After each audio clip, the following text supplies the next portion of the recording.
does change. There's no doubt about it. You've got the hustle and bustle, not as much as it used to be, but the hustle and bustle of the town. And as soon as you come through the gates into this area, it changes.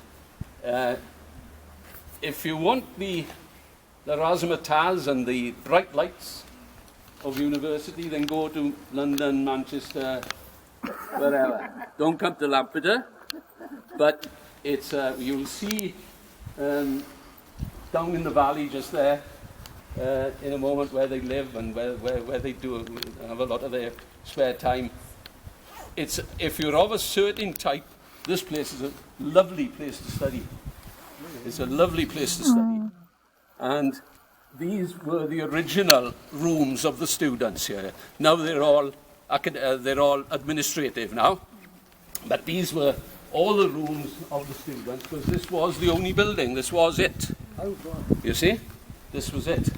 And there are photographs on a Sunday evening, evensong. They'd all come out and stand around the fountain here and sing hymns in the evening. And it wasn't all that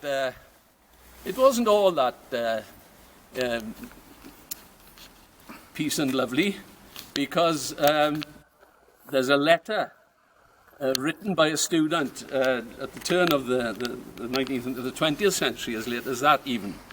And he describes how the water in his basin froze in his room.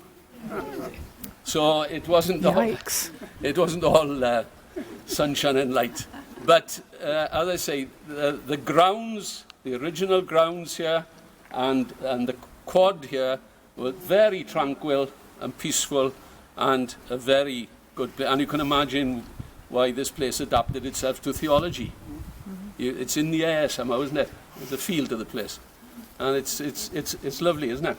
Yeah. Especially the wind dial up there, look, 1822.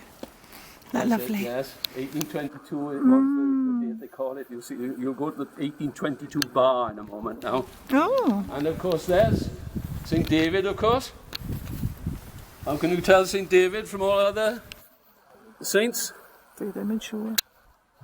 Every saint has got a sort of signature, hasn't he?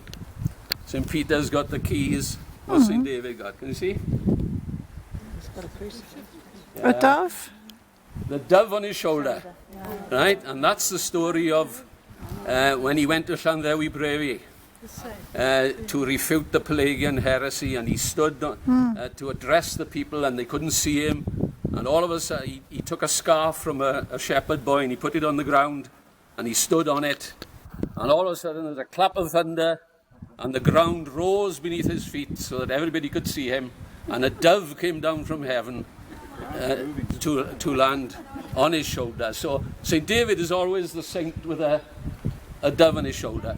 And the mound that rose beneath St. David's feet is the hill that the church in Llandewi Brevi is now founded on. And of course you can always tell it because there's no other mountains in that area at all. So that's the story. Okay, so that's why St. David, and of course he gave his name.